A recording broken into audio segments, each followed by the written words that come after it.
Welcome to the Alchemy of Ascension Season 2, where we are exploring our galactic origins and becoming multidimensional.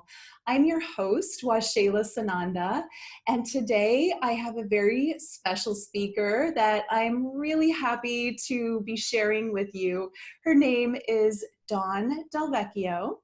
And I first met Dawn on because she invited me to do a summit that she recently did, which was all about being a priestess and becoming a priestess. What was it called? I'm sorry, I'm blanking. Return of the Priestess. Return of the Priestess, thank you. And I was so impressed with every part of it. And what I learned about Dawn in that experience was that everything Dawn does becomes sacred. That was my experience. I felt her heart. I felt her just love and the sacredness that, you know, how some people that are spiritual on a path, there are these different aspects, and there's nothing wrong with that. But I really want to say that I felt that Dawn brings the sacred into every part of life that I've experienced with her. So I'm grateful for that. I want to first say hello, Dawn, and welcome. Hi, Washayla. Thank you so much. And it's good to see you again. Thanks for having me.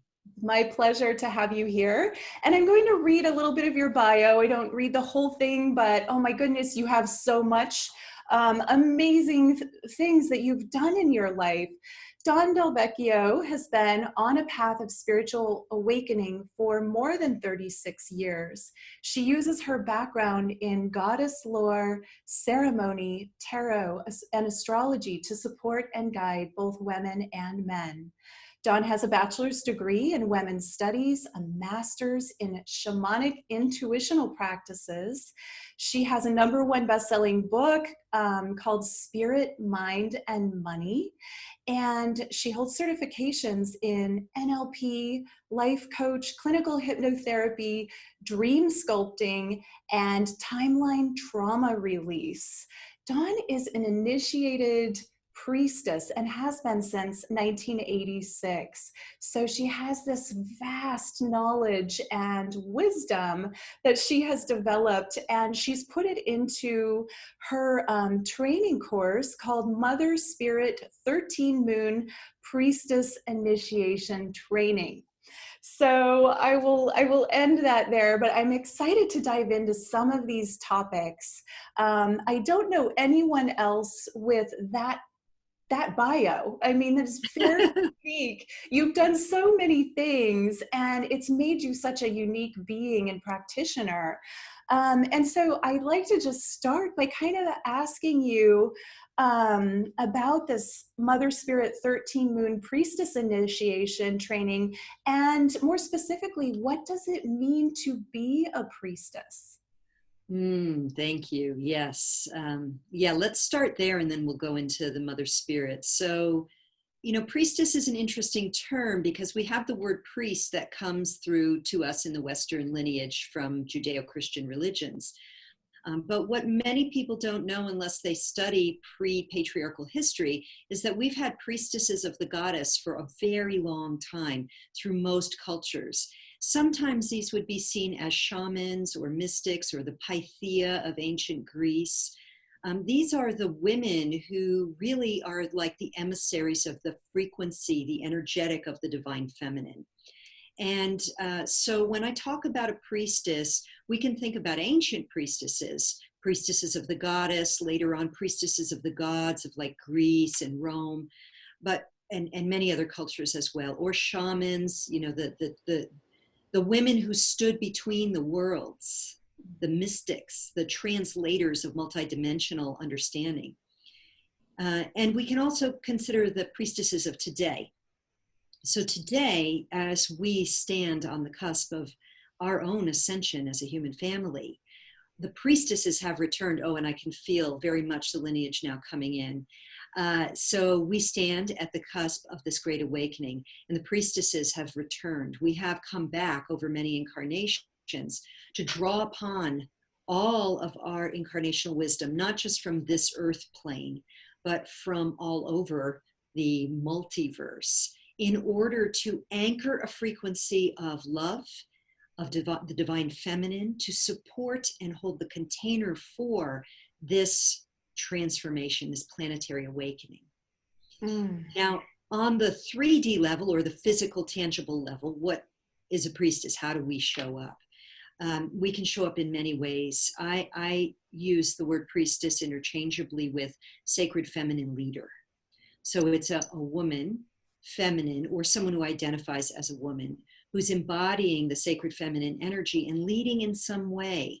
And that doesn't have to be like, Congress or something. In fact, it won't be likely right now, but in the times to come, perhaps. But it could be leading your family. It could be simply leading your own life from that place of great sovereignty and connection with the divine feminine, or we could say the goddess energy. It could be leading communities. It could be leading groups, yourself, of course. Anyone who is in a role of influence and wants to bring in that real divine feminine frequency as part of their sacred service in the world. That was such a beautiful description. I really felt that as you were speaking. I started to feel the tingling and the presence, and that's really what I meant when I said I feel like you bring sacred with you into all you do, and that is that invocation that you did. And I see you have candles in the background. And I want to share this because everyone watching, our audience, is very advanced and has, many of them are already doing this. But if you're not, or if you're not experienced in this type of invocation, it's really calling the divine presence to you, and it's who we are. And simply by honoring it and recognizing it, and as you're speaking, I'm really thinking about it. Priestess is someone who's owning the divine feminine power.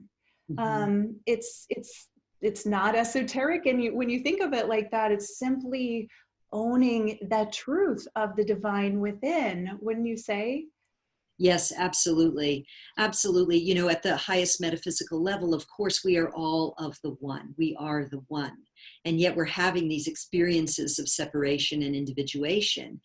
And when we invoke and call forth the remembrance of that divinity, then we're able to embody it. We're able to walk with it, or have it move through us. So one of the ways that showed up in my life is I have become a channel of the goddesses, if you will, the divine feminine. And I don't do that all the time. That's not like the shingle I hang my business, if you will, on. But the channeling, it comes through. It comes through in my groups with my priestesses that I take through the initiation process. And we could talk about that too. And I really feel it comes from my years of devotion, and also my inner work to do the shadow work to clarify the obstructions to love's presence, so that the invocation, we can do these beautiful, the images of the goddess and lighting candles and do the 3D things to create that sacredness and raise our hands to call down the light. And really it is just a reactivation of what's already inside and around us, if you will.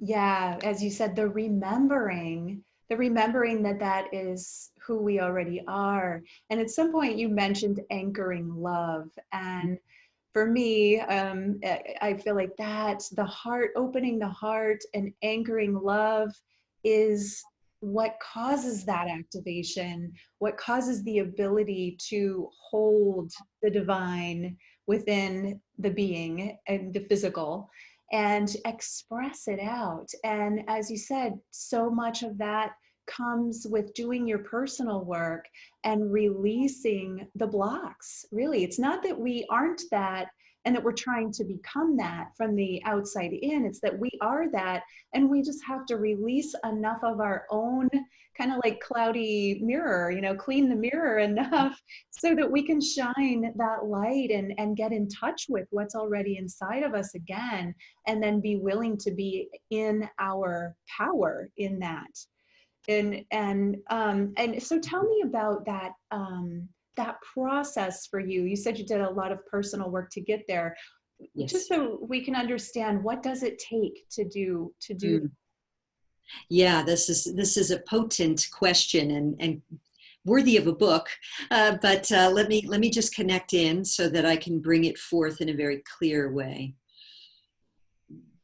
And I'm feeling what's coming through is the vision of me when I was a young priestess in my first priestess circle, which was called Mother Spirit. And we had high aspirations. This is back in the 80s. I just want to be love. I'm going to love everyone, and eternal love, and all the goodness, and all of that was true. And we were still very much steeped in the egoic consciousness, the fears, the beliefs in separation. Some of us had trauma from, alcoholic parents or things like that. That wasn't my particular story, but, and so they became obstructions to us actually connecting with love. So for some, it can look like therapy. I mean, if we have great trauma, we need to have the assistance of therapeutically sometimes facing those shadows so that we can integrate that energy and not just hold it under the surface of our conscious minds. That's an exhausting task. So for me, that wasn't as much the path as having sudden shocks in my life that usually brought about by another person, and it's very indicated in my astrological chart, that caused me such a shock about how I was showing up that I had to look at my ugly face in the mirror. So one of my themes in my lifetime was self-righteousness and sort of finger-wagging morality. So interesting, because I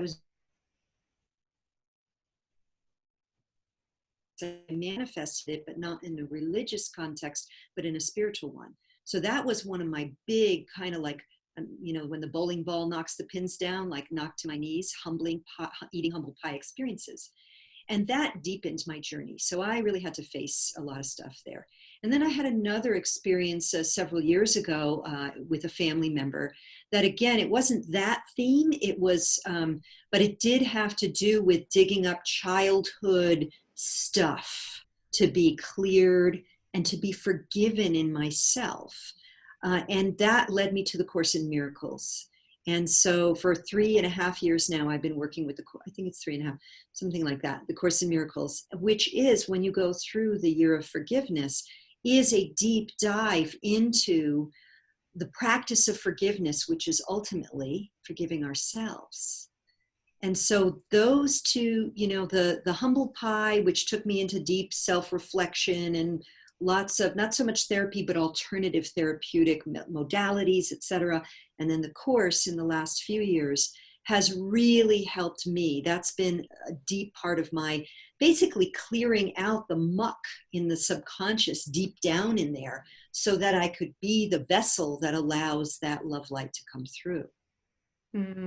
Yeah, beautiful. Thank you for sharing that. You hit so many important pieces from, we as humans have trauma. We all have experienced things that are traumatic. It's part of the human experience. Yeah. Even from childhood, even if you had a good childhood, you might have felt traumatized by something around you. So that, willingness to release is number one. And whether that's, with a practitioner or through like shamanic practices or breath work or, or traditional, the willingness to go within is really what I feel like you're getting to, the willingness to go in and look at those parts and release them and let those things go and just say, yeah, you know what, I've been misbehaving. And notice We've notice been where that trained is. to. Yeah, so we've been trained to. It's not like it's, you know, like, oh, you've been misbehaving. This is the condition of this separated 3D world. Mhm. Yeah, It's indeed. part It of this is. process.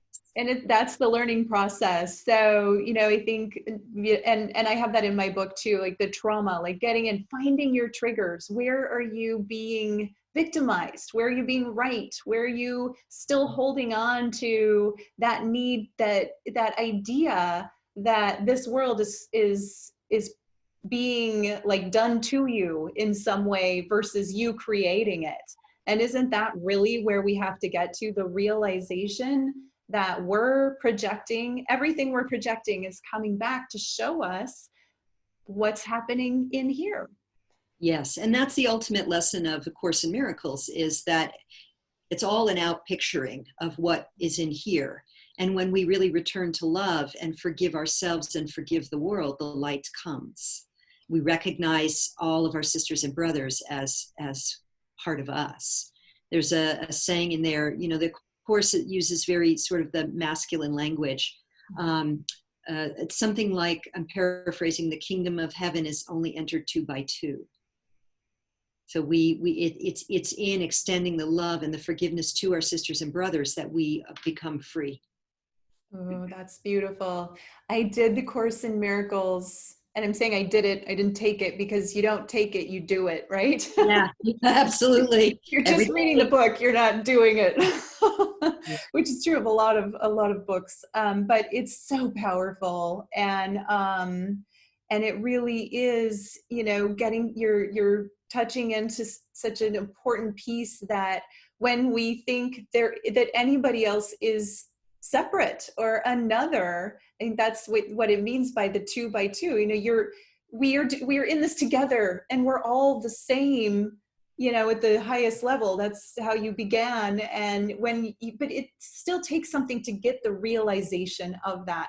And I feel like there's always another level of understanding of that. Yes, yeah, absolutely. And I think there's just that piece of like, I like to make it like a little bit of like a story, and this really takes us to the multidimensionality.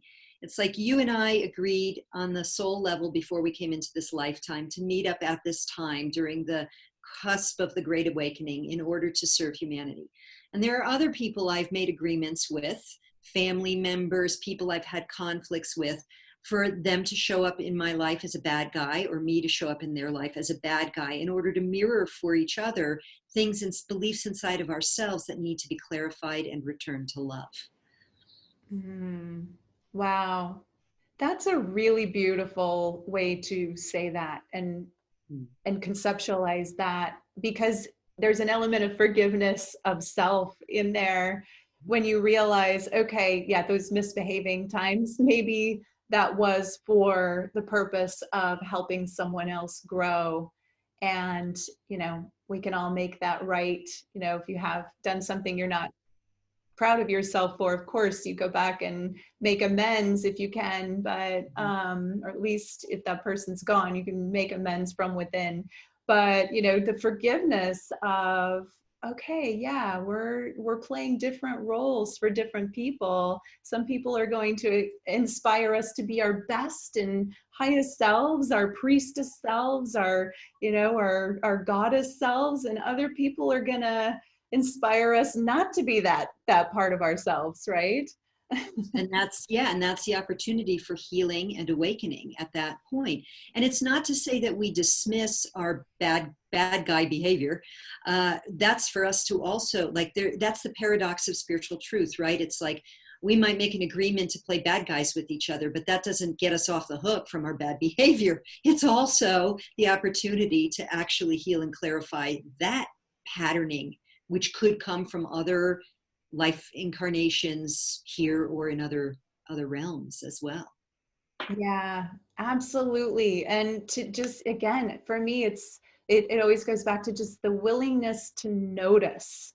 I'm Yeah. triggered. I'm triggered, and I'm reacting, or I'm, you know, I'm being a certain way that's that I perceive as not how I want to be. So I want to go in and remedy that. I want to excavate that. I want to find out what is that trigger in me and how can I make amends and release that so that I can bring up the powerful parts Yeah. that are clear and in love. Wow, I love where this conversation is going. So something I do want to get to though is about your 13 moon priestess initiation. What is an initiation, and what does one have to do or accomplish to experience an initiation? Yeah, this is a great question. And I actually answered this with some of the women who came on for the current program, the current 13 moons we're going through right now, which began 2 moons ago. So there's two ways you can use the term initiation. One is where you go through a big life event. So losing a loved one is an initiation. It's a soul initiation into an experience. You know, we have, you can think of any kind of thing. It doesn't have to be a hard thing too, but often the challenging things, like having a dark night of the soul, is a kind of initiation because we're walking through gates of transformation and becoming more whole. We're becoming more conscious, more self-aware. Those are life's initiations or life's left curveballs that you will be thrown. There's also the initiations of rites of passage. So when a woman has her first moon time, that's a rite of passage. When a woman becomes a mother, you know, that's a rite of passage. Marriage is a rite of passage. When boys go through their initiation, which sadly very few get to have that anymore in the Western world, but in traditional cultures, there was an initiation process. So those are the kind of rites of passage initiation. I would consider the priestess initiation to be in that category. And we initiate ourselves. So there are many different lineages that are being remembered, as in re-membered, put together. There are priestesses on this planet who are reconnecting with ancient lineages because most of them were wiped away over the course of thousands of years of dominator culture that devalued that. So we have to basically draw in the remembrance of those paths. And so for what I have brought forth, my body of work comes from my own multiple experiences, as well as that initial Mother Spirit group, as well as the things I've downloaded myself. And the overseeing goddess is the goddess Isis, who was a priestess herself at one time. And she has been coming to me and asking me to be one of many women on the planet right now to call the priestesses back to the temple. So I've developed a body of work that's 13 moons of inner work. It's mostly all inner work, group ceremony, and personal sharing. That's the essence of it. And then at the end of that, and it would be too long to tell you what each moon's theme is, but we go deeper into our own inner, what needs to be excavated, what needs to be healed. And we build a very strong web of sisterhood and personal responsibility and the principles of safety, so we don't start projecting our unprocessed stuff on each other. And at the end of that, we have a ceremony that each woman can choose a priestess name, and it's a self-initiation. I don't, take a sword and say, I dub you a priestess. No, it's one's own self-initiation. There's no vows to anything other than to walk the path as an emissary of the divine feminine and to be in highest integrity with that. Wow, I love that. Thank you for sharing and clarifying that. And that just helps everyone understand. Yeah, and isn't all initiation is self-initiation, even when it's something like, a death or a birth, or because it's the transformation that we must go through in order to arrive in an ascended place, a higher consciousness, a higher awareness of self and life and death, and what it means to be a embodied spirit here in this place that we're experiencing life. So Yes. thank you. That was a beautiful description, and I think it's very helpful.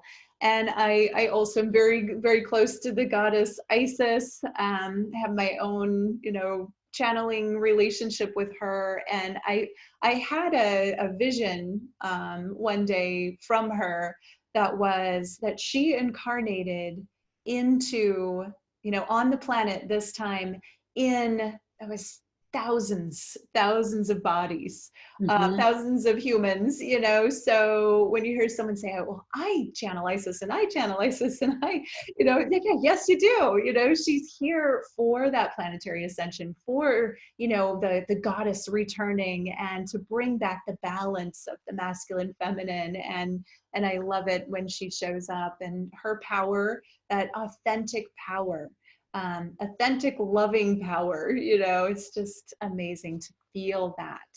And I'm sure you can recognize when she's working with and through someone, because there really is a frequency and like a Yes. potency that's recognizable. Indeed. And it's so cool that you brought up rebalancing the masculine and the feminine, because those are really the two signatures that I've seen as I've spoken with and worked with many women and some men around the last almost 3 years. Is there two basically energy she's holding right now. One is to call the priestesses back to the temple. That's how I say it. That's my like quick phrase. And the other is to help us rebalance the masculine and feminine energies within. And I've heard many women and men talk about this. They're getting individual downloads from Isis, from that energy field, if you will, that energy collective. I don't see her as like necessarily an individual anymore. But she's holding a certain thing that we need very much on the planet right now. And that is the return of the divine feminine and the balance. It's not about kicking the boys out at all. Right. Yeah. It's the contrary. It's the rebalancing so that we all can hold that balanced frequency within ourselves.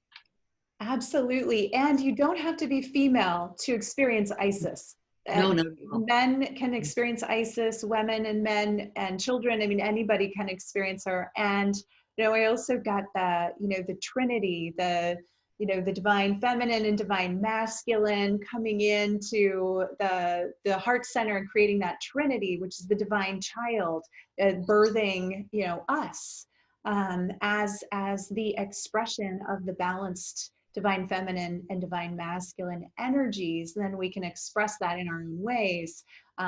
Masculine, feminine is less important than, having that balance within. So you can be a very feminine woman and have a masculine empowerment to you. And so it's not about male, female either. It's really about the balance of energies. Absolutely. And we can think of it as like the masculine energy is the active principle, and it's also the mind principle. And the feminine is the receptive principle and the intuitive or feeling principle.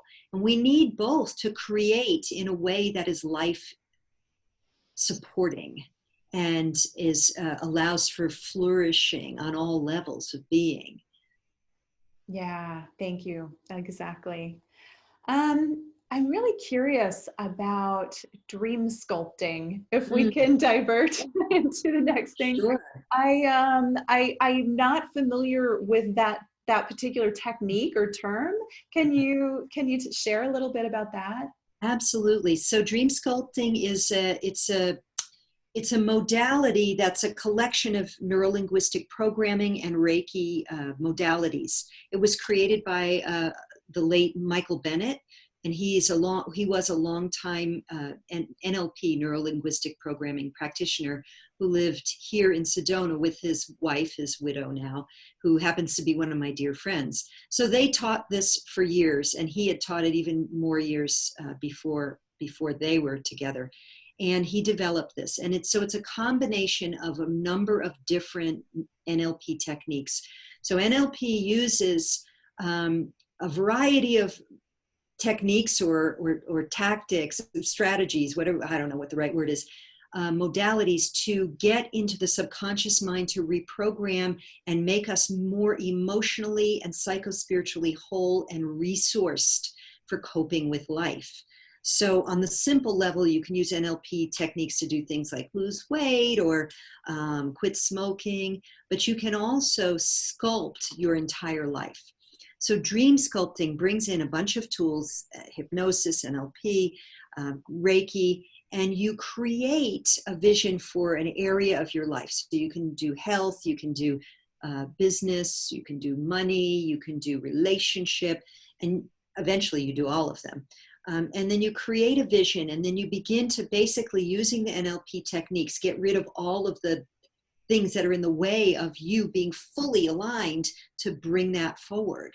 So it's quite a multi session. You don't just do it in one session. It takes like maybe 10 sessions or 2 long sessions to do it. Yeah, but there's so much involved. I couldn't, if I stepped you through everything, it would be too detailed. Yeah, well, when I heard dream, I was wondering if it was a type of lucid dreaming, but it sounds like this is all done when you're awake. What we call upbeat trance, and some things are also hypnosis, so going into hypnosis. So with each client I work with, when I do this, the first thing we do is timeline. We do a timeline to go back to find any traumatic, we find what's unresourced emotionally in the timeline, either this life or others. Then we build the resources. How did you want to feel? That's what I mean by resources. I wanted to feel confident. Okay, we install confidence. We do all of those things. But then in some parts of it, there is the deep hypnosis can come into play as well. But yeah, it's not about your sculpting your sleeping dreams. It's about sculpting the dream that you hold dear for your life. Oh, I love that. That's beautiful. So it really is, you're sculpting your awake, your awake time through getting in, and it sounds like kind of a meditative trance-like state. Even though you're still awake, you're consciously creating that which you wish to experience in life, with a practitioner helping walk you through that. And the extra piece in that is having someone help you find the traumatic events and things that maybe you've subconsciously stored and you just don't know that they're there blocking you. Again, that's cleaning the window so that you can be clear. Yes, and this was, when I referred to earlier, one of the alternative modalities that I use to do my own inner work. NLP was a major one. For me, it was about, leadership. I needed to step into leadership, and I had to keep doing healing work around that. And NLP, the timeline, and dream sculpting were things that helped me to do that. Yeah. Are you familiar with Neville Goddard's work? Not much, only a little. I know his name, but I'm not placing him.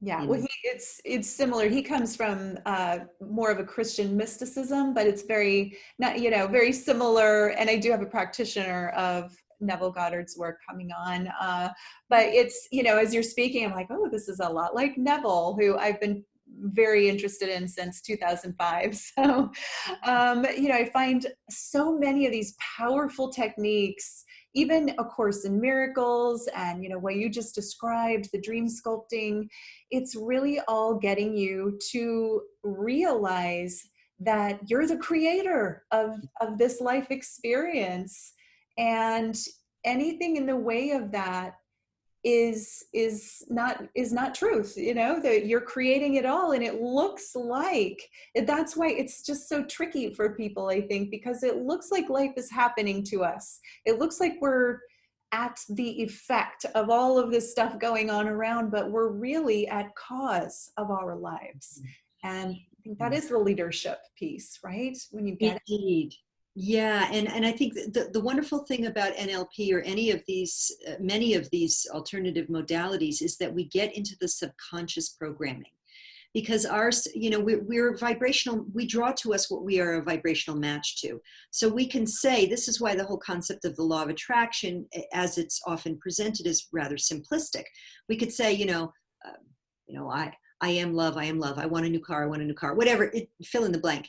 But if inside in the subconscious mind, there's scarcity programming, there's trauma that's not been recognized, that subconscious mind needs to be reprogrammed. Those inner parts of us that maybe showed up when we were little to protect us, you know, the defensive one, or the frightened one, or the one who never speaks her truth, or whatever it is, whatever those characters are, those little side, they need reassigned new jobs. and that's kind of what NLP and I know other modalities will help us do. And that's that going in the inner work. And we can't always see it ourselves. We often need a practitioner to facilitate. And blessedly, we have an extraordinary array of magnificent modalities on the planet right now to help so many people awaken, because we each respond to different kinds of methods and modalities. Absolutely, we truly do. And then we just look for what works, what feels good, and follow those leads. I don't want to put you on the spot here, but and we didn't talk about this right before we got on, but did you have a process that you would like to lead us in, a short journey? We have time for that if you want to, but you certainly aren't required. Yeah. No, I remembered that we might do that, and it's fine. Yeah, I'm happy to do that. I'll just tune in and feel into the, you know, the collective of who's watching, who'll be watching this, and kind of drop in and offer sort of a guided meditation, and let's just tune in. So yeah, we good? Okay, so I invite everyone now to close their eyes if it's safe to do so. If not, just begin to breathe into your heart space. Connecting into the heart, breathing in to draw in the life force energy, and to expand and fill your chest with that air, that oxygen, that life force, that light. And then as you exhale, let that light circulate all around you, nourishing every little cell in your body. Good. And again, breathing in now, drawing in the life force energy, imagining it like a light coming into the heart space, into the heart chakra, filling you with light. Exhaling to allow that to go through your entire being and beyond, saturating your energy body in this beautiful light. Good. And again, one more. Breathing in now, drawing that energy inward, feeling it expand within you and all around you, and exhaling to allow yourself to feel that activation of your highest frequency. Good. And I'm inviting in now the goddess Isis to oversee an energy that allows us to each reconnect with our inner priestess. Whether we are women or men, it doesn't matter. In eternity, we have experienced both and many other things. So now tuning in deep within yourself, notice the place, the area within you where you feel when you say the word priestess, sacred feminine, leader, holder of the spiritual feminine frequency. Notice where that is for you. And imagine now, wherever that is, maybe your belly, maybe your third eye, maybe your heart, maybe close to you, in front of you, or behind you. Allow that energy to grow and become more light-filled. And you can even, if you'd like, imagine you have a little knob, a little dial knob, and dial up the frequency so that this inner priestess energy becomes brighter, bigger, and more nourishing to you. Just notice how that feels within you, allowing this inner priestess self to reveal herself to you and become available as an energy frequency for you whenever you need it. And just using the breath to forge a connection, a strong connection with this energy. Using that little dial to dial up that priestess within or down to the energy level, the size and the brightness that's perfect for you. You know what that is. Breathing in, forging that connection with the breath, allowing yourself to welcome this ancient, archetypal, powerful energy into your realm, into your awareness, into your being, such that she is an ally and a tool for you when you need her. Good. And now in your mind's eye, if the priestess is not already showing up for you as a being, ask her to show herself. Show the face of the priestess to you. And from a space of strength and humble witness, allow her to reveal herself to you.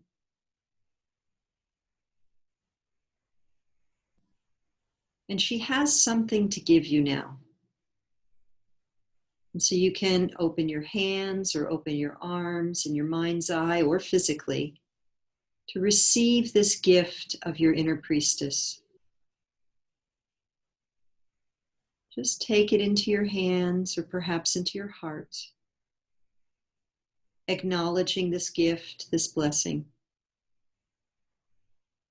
and thanking her for showing herself, for allowing you to witness a part of you in the great remembrance of these times. And taking a breath and giving thanks, you can now allow that inner priestess to become smaller and return to wherever it is she lives most comfortably within your being. You can use that little dial if you'd like. And maintaining that gift that she has given to you, you can take it and place it into your heart space, knowing exactly where to find it whenever you need it. And taking another breath and at a pace that is just right for you. When you're ready, you can open your eyes.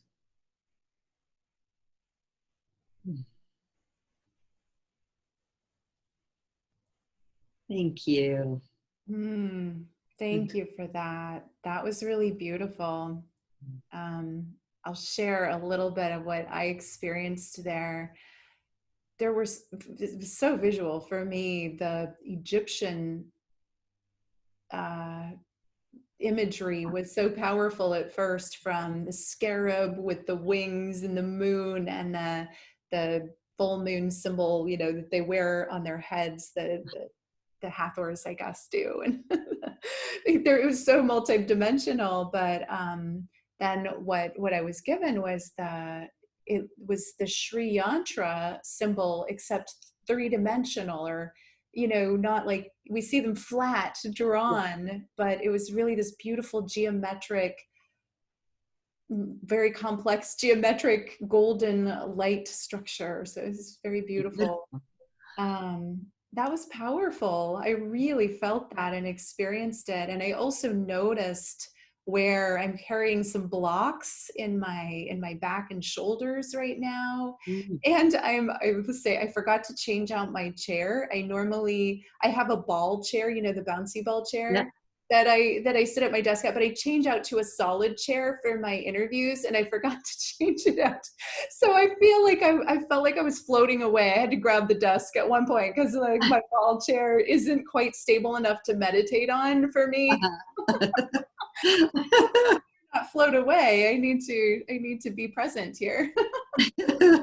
That's But great. I felt that very deeply. Thank you. Beautiful. Yeah, thank you for letting that come through. I mean, that was not something I pre-planned. I just asked Isis to show me what needed to come through. And I really hope that for the brothers who attend, that they really feel it too, because it felt very strongly. It's like the inner priestess is part of all of us. Mm-hmm. Yeah, and for me, she gave me a pearl. So it was a really big luminescent, like it filled both my hands, this really like luminescent sort of glowing pearl. That's perfect for what you've been describing, the, you know, all the traumas and the irritations that we go through make us beautiful in a way because we gain wisdom, and it's the pearl of wisdom. Oh, yeah, of course. Oh, great. Thank you. Yeah, Yeah. yeah, beautiful. Also, you mentioned in their archetype, and I was really seeing that even before you said it, that all of the gods and goddesses of mythology are archetypes that we can embody and activate through our alignment with them. Absolutely. And in fact, it's interesting. One of the moons of the Mother Spirit program is about the goddess. And I begin the teaching portion of that moon with talking about the archetypes, that the goddesses, that I don't want to make a confusion that we are still looking at an external god or divinity that just happens to now be female, beseeching them for boons. That's not what this is about. The goddesses represent the archetypal energies that we can connect with in order to activate in ourselves. So a statue, like I have Kuan Yin over here and I have Isis on my vessel, I don't bow to the statue as if Kuan Yin is a goddess right there. It's an outward mirror of the expression that I wish to have of the beauty of Kuan Yin and Isis, who are the main goddesses I work with. Compassion, loving kindness, the priestess energy, the balance of masculine and the feminine. They represent an energy that is always within us and always available. Yes, thank you for sharing that. That's such a key piece, that, you know, all of these, you know, attunements that we have, and the goddesses and the sculptures are not about, it's not idolatry, it's about activating those seeds of wisdom and those traits that we find you know, powerful, such as, you know, compassion and love and empowerment, sovereignty, you know, in through those archetypes. And it's not about, it has nothing to do with the statue or even, you know, a being outside of us at all. It's a frequency and an attunement to activate from within. So thank you. Yes, yeah, absolutely. Virtually, really, we have found the way, as we came to do, as we, the light workers, the priestesses, the spiritual star seeds, we came to actually leverage this whole technology piece for the greater good as well. Yeah, I truly believe that. And I'm grateful for it. And I'm grateful that we can connect across the world this way. It's such a gift. And yeah, I'm so grateful for the technology. So we have to remember too that we're blessed with this. And you bring so much wisdom and so much light and sacredness. And I just love and appreciate you so much. And I'm grateful for you. Thank you. And the feeling is the same. Thank you so much. I love you. I appreciate your work and all the service that you offer to the planet. Thank you for having me. My pleasure. Thank you. And for everyone watching, we appreciate you so much too. Thank you for sharing in this. Let us know, what did you experience from listening to this? Did you experience something in that journey Dawn took us on? Did Isis give you a really cool gift that you want everyone to know about or want to share about? Let us hear about that in the Facebook group. And so with that, I'm going to sign off. Namaste. I love you all. Have a beautiful day or night wherever you are, and I'm grateful for you.